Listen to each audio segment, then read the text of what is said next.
अजित पवारांच्या कंपन्यांसह त्यांच्या निकटवर्तीयांवर आयकर विभागाने छापे टाकले। पुणे, दौंड, सातारा, नंदुरबारसह 6 ठिकाणी इन्कम टॅक्सने धाड टाकली। अजित पवार यांचे सुपुत्र पार्थ पवार यांच्या कार्यालयावर देखील आयकर विभागाने छापेमारी केली। पार्थ पवार यांच्या मुंबईच्या नरिमन पॉइंटच्या कार्यालयावर छापेमारी करण्यात आली। अजित पवारांच्या पुण्यातील बहिणीच्या घरीही आयकर विभागाने छापा टाकलाय। डॉक्टर रजनी इंदुलकर यांच्या निवासानी दिवसभर छापेमारी करण्यात आली। यावेळी केंद्रीय सुरक्षा पथकाने जवान सुरक्षेसाठी तैनात होते। लखीमपूरच्या घटनेची तुलना मी जालियनवाला बाग हत्याकांडाशी केली, त्याचा संताप किंवा राग सत्ताधारी पक्षातील लोकांना आलाय, अशी प्रतिक्रिया शरद पवार यांनी आयकर विभागाच्या कारवाईवर दिली। तुम्ही पाप केलं, घोटाळे केले तर कबूल करा, जरंडेश्वरचे असली मालक कोण ते सांगा, असं थेट आव्हान किरीट सोमय्या यांनी अजित पवारांना दिलंय।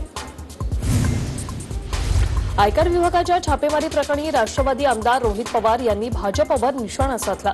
कालचा निकाल आणि आजच्या छाप्याचा काहीही संबंध आहे का हे पाहावं लागेल, अशी प्रतिक्रिया रोहित पवार यांनी दिली। आधी भाजपचे नेते नाव घेतात आणि मग कारवाई होते। ईडी, सीबीआय आणि इन्कम टॅक्स या तीनही एजन्सी भाजपची कार्यालय झाली आहेत, अशी टीका जलसंपदा मंत्री जयंत पाटील यांनी केली आहे। राज्यातले 55 सहकारी साखर कारखाने विकताना मोठा भ्रष्टाचार झाल्याची तक्रार माजी आमदार माणिकराव जाधव यांनी ईडीकडे केली। त्यांच्या तक्रारीवरून आता 5 साखर कारखान्यांवर आयकर विभागाने छापा टाकलाय। स्थानिक स्वराज्य संस्था निवडणुकीच्या पार्श्वभूमीवर शरद पवार आज सोलापूर दौऱ्यावर जाणार आहेत। दरम्यान सकाळी 11 वाजता पदाधिकाऱ्यांची ते बैठक घेणार आहेत। कार्यकर्त्यांच्या मेळाव्याला देखील ते उपस्थित राहतील।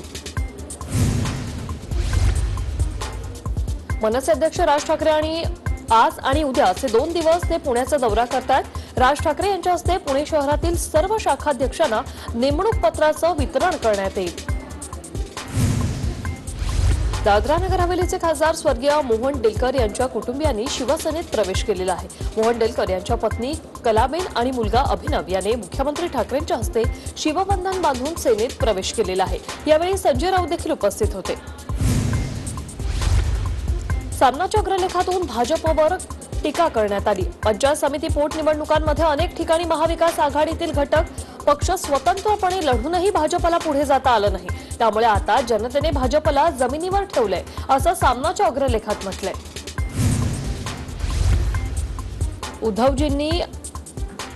उद्धवजींची बोली आणि बंदुकीची गोळी एकसारखी आहे। त्यांचा आदेश आला की शिवसैनिक शांत बसणार नाहीत। देगलूरच्या पोटनिवडणुकीत शिवसैनिक गद्दारांचा मुर्दा पाडतील, असं वक्तव्य मंत्री अब्दुल सत्तार यांनी केलंय। कॉडिला क्रूज ड्रग्ज प्रकरणात एनसीबीने 17व्या आरोपीला अटक केलेली आहे। या प्रकरणी नायजेरियन व्यक्तीला अंधेरीतून अटक झाली आणि त्याच्याकडून अंमली पदार्थांच्या 40 गोळ्या जप्त झाल्या। क्रूजवरील ड्रग्ज प्रकरणी आर्यन खानला 14 दिवसांची न्यायालयीन कोठडी सुनावण्यात आली। आर्यनसह इतर 7 जणांनी न्यायालयीन कोठडी त्यांना सुनावण्यात आलेली आहे। आर्यन खानच्या जामिनावर आज सकाळी 11 वाजता सुनावणी होणार आहे। दरम्यान आर्यन खानने कालची रात्र एनसीबी कोठडीतच काढली। आरोपींना पकडण्याचा अधिकार साक्षीदारांना नसतो। आरोपींच्या अटकेचं काम यंत्रणेकडूनच व्हायला हवं, त्यामुळे यासंबंधी कठोर निर्णय घ्यायला हवा, अशी प्रतिक्रिया शरद पवार यांनी मनीष भानुशाली एनसीबीच्या भूमिकेवर दिली आहे। राष्ट्रवादीचे प्रवक्ते नवाब मलिक यांनी पुन्हा एकदा एनसीबी आणि भाजपवर जोरदार हल्लाबोल केला। भाजप आणि एनसीबीच्या संगनमताने बॉलिवूडमध्ये भीती निर्माण करून पैसे उकळण्याचे उद्योग सुरू आहेत, असा गंभीर आरोप नवाब मलिक यांनी केलाय। मंत्री नवाब मलिक यांनी एनसीबीवर केलेल्या आरोपांवर एनसीबी अधिकारी समीर वानखेडे यांनी प्रत्युत्तर दिलं। आम्ही जनतेचे सेवक असून आमचं कर्तव्य आम्ही पार पडणार, असं उत्तर समीर वानखेडे यांनी दिले।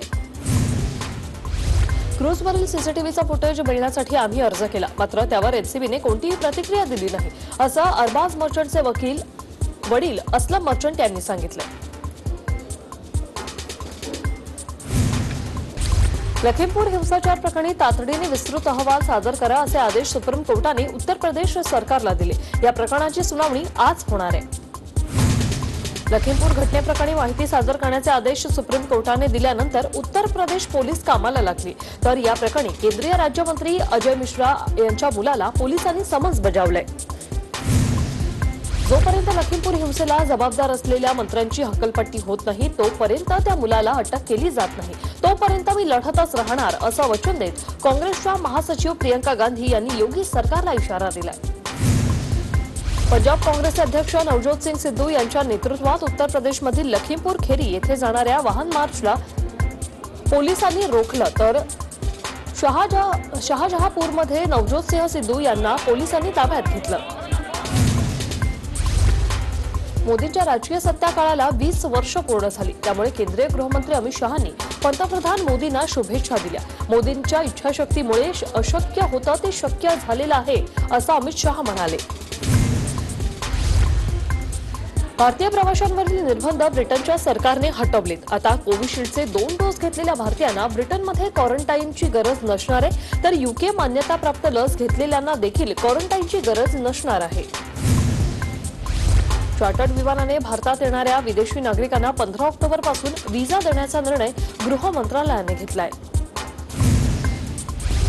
चार्टर्ड विमानांच्या व्यतिरिक्त अन्य विमानाने भारतात येणाऱ्या विदेशी पर्यटकांना 15 नोव्हेंबरपासून व्हिसा देण्यात येणार आहे.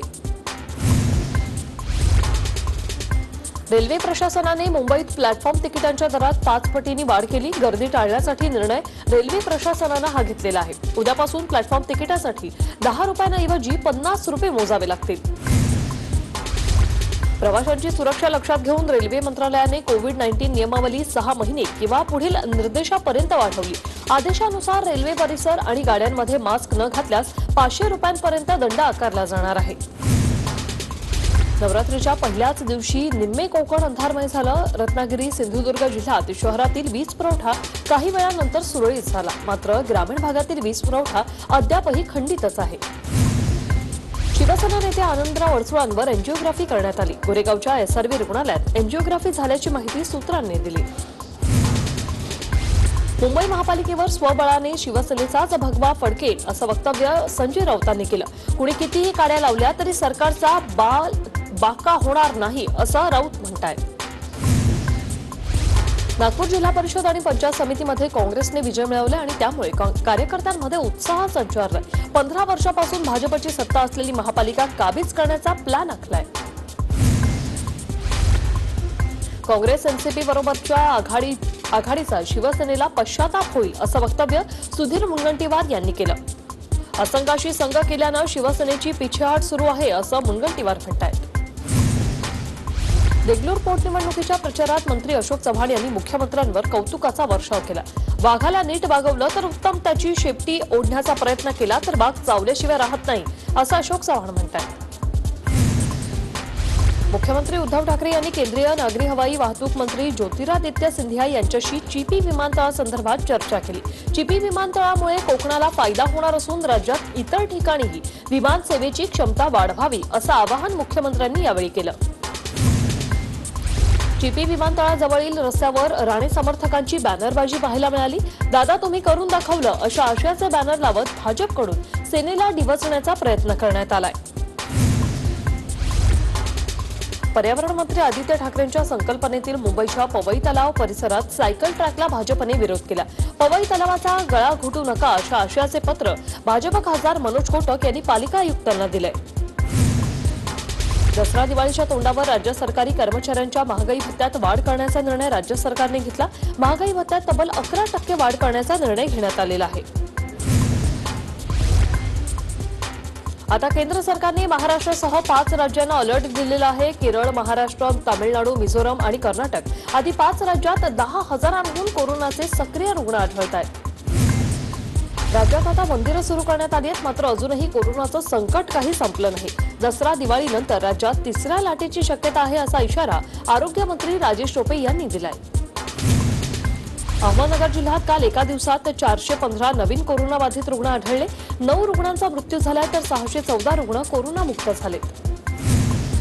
पिंपरीत आज कोरोना प्रतिबंधक कोवॅक्सिन लसीचे 2,800 आणि कोविशिल्ड लसीचे 29,500 असे 32,300 डोस महापालिकेकडे उपलब्ध झाले. कोवॅक्सिनचे 8 तर कोविशिल्डचे डोस 59 केंद्रांवर मिळतील. कोकण, मध्य महाराष्ट्रासह मराठवाड्यात मुसळधार पावसाचा इशारा दिलाय. पुढील 3 ते 4 दिवसात राज्यात काही ठिकाणी विजांच्या कडकडाटासह जोरदार पावसाची शक्यता आहे असा अंदाज प्रादेशिक हवामान विभाग मुंबई यांच्याकडून वर्तवण्यात आलाय. विदर्भात यावर्षी 103% पावसाची नोंद झाली असल्याची माहिती प्रादेशिक हवामान खात्याने दिली। यामध्ये सर्वाधिक पावसाची नोंद ही उपराजधानीत झालेली आहे। पुण्यात यंदा झालेल्या समाधानकारक पावसामुळे शहराला पाणीपुरवठा करणाऱ्या खडकवासला धरण साखळी प्रकल्पालाही 4ही धरणांमध्ये यंदा 97.79% एवढा पाणीसाठा झालेला आहे। कल्याण डोंबिवलीत विजांच्या कडकडाटासह जोरदार पावसाने हजेरी लावलेली आहे, त्यामुळे हवेत सुखद गारवा निर्माण झालाय।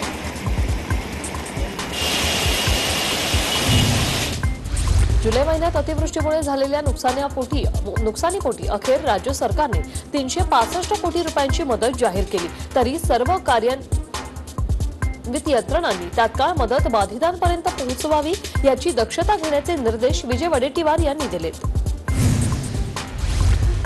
महाराष्ट्र सरकार पूरग्रस्त भागातील शेतकऱ्यांच्या मागे उभं राहतंय, पण केंद्रानं शेतकऱ्यांना मदत देण्यात कसलाही सहभाग घेतला नाही, अशी टीका जलसंपदा मंत्री जयंत पाटील करतायत। जलसंपदा खात्यात असंख्य पदं रिकामी आहेत, ही रिक्त पदं लवकरात लवकर भरण्याचा आमचा प्रयत्न आहे, असं जलसंपदा मंत्री जयंत पाटील यांनी म्हटलंय। नाशिकचे पालकमंत्री छगन भुजबळ यांनी नाशिकचं ग्रामदैवत कालिका देवीचं दर्शन घेतलं आणि त्यानंतर भुजबळांनी नाशिक शहरातील मस्जिद आणि बडी दर्गा या ठिकाणी जाऊनही दर्शन घेतलं। यावेळी त्यांनी कोरोनाचं संकट लवकर दूर हो अशी प्रार्थना केली। सांगलीच्या तासगावमधील उजव्या सोनच्या गणपतीचं मंदिराचं दार जे आहे ते जलसंपदा मंत्री जयंत पाटील यांच्या हस्ते उघडण्यात आलेलं आहे। जयंत पाटील यांचे हत्तीने हार घालून स्वागत केलं गेलंय।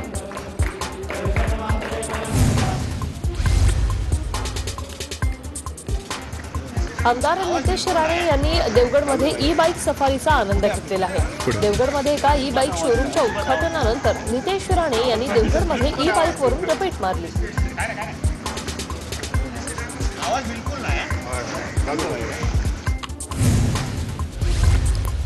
जळगाव शासकीय वैद्यकीय महाविद्यालय आणि रुग्णालय अधिष्ठानाबाबत बोलण्यास मंत्री गुलाबराव पाटील यांनी मात्र नकार दिला। याबाबत काही माहिती नसल्याचं ते म्हणाले। ठाणे शहरातील वाहतूक कोंडी सोडवण्यासाठी ठाणे स्मार्ट सिटी अंतर्गत ठाणे सॅटेस 2 प्रकल्प उभारला जातोय आणि या प्रकल्पाची महापौर नरेश मस्के यांनी पाहणी केली। कोळसा टंचाईमुळे वीज निर्मितीवर परिणाम झालाय, मात्र नागरिकांनी सकाळी आणि संध्याकाळी विजेचा वापर अतिशय काटकसरीने करावा, विजेचा अनावश्यक वापर टाळावा असं आवाहन महावितरणकडून करण्यात आलेलं आहे। ठाणे महापालिकेच्या वतीने रस्ते दुरुस्तीचं काम करणाऱ्या बिटकॉन इंडिया इन्फ्रास्ट्रक्चर डेव्हलपर्स या ठेकेदारास 10 लाखांचा दंड ठोठावण्यात आलाय। मंत्री एकनाथ शिंदेंनी निकृष्ट दर्जाचं काम करणाऱ्या ठेकेदारावर कारवाईचे आदेश दिले होते। अकोला जिल्ह्यातील तेल्हारा डेपोमध्ये मुक्कामी येणाऱ्या चालक आणि वाहकांना संपूर्ण रात्र बस डेपोतच काढावी लागली। एचआरए मिळतो मग इथे काय करता असा उद्दामपणा दाखवत डेपो मॅनेजरने चालक वाहकांना रेस्टरूम बाहेर काढलं। राज्य शासनाने कोरोना प्रतिबंधक नियमांचं काटेकोर पालन करून वसतिगृह सुरू करण्यास परवानगी देण्याचा निर्णय घेतला, मात्र स्नेहसंमेलनं, सहली असं गर्दी होणाऱ्या कार्यक्रमांवर कठोर निर्बंध घालण्यात आले। वसई विरार मराठी शाळांच्या विद्यार्थ्यांसाठी महापालिकेकडून बसची सोय परिवहन समितीच्या बैठकीत बसेसच्या नव्या मार्गांवर चर्चा झालेली आहे। वाहतूक कोंडी टाळण्यासाठी ठाणे वाहतूक विभागाने पीक अवर्समध्ये पावती न पाडण्याचा निर्णय घेतला। तसंच गुगल मॅपचा वापर वाहतूक कोंडीवर नियंत्रण मिळवण्यासाठी करण्यात येणार आहे। जळगावच्या पाचोरा येथे शेतकऱ्यांना मारहाणी प्रकरणी व्यापाऱ्यांचे परवाने निलंबित करण्यात आले। हे वृत्त TV9ने दाखवताच बाजार समितीने तातडीने ही कारवाई केली। गोंदियातील बाई गंगाबाई शासकीय महिला रुग्णालयात पीएम केअर फंडातून ऑक्सिजन प्लांट उभारण्यात आलेला आहे।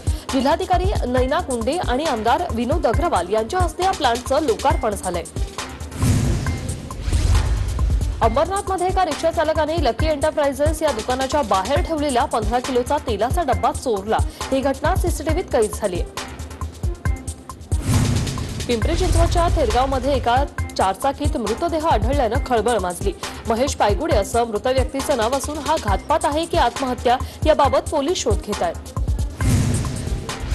छत्तीसगडचे मुख्यमंत्री भूपेश बघेल यांच्या हस्ते चांदखुरे येथील माता कौशल्याच्या मंदिराचं उद्घाटन झालेलं आहे। उद्घाटनावेळी भूपेश बघेल यांनी गाड्यावर पक्षाच्या नेत्यांसोबत ठेका धरलाय।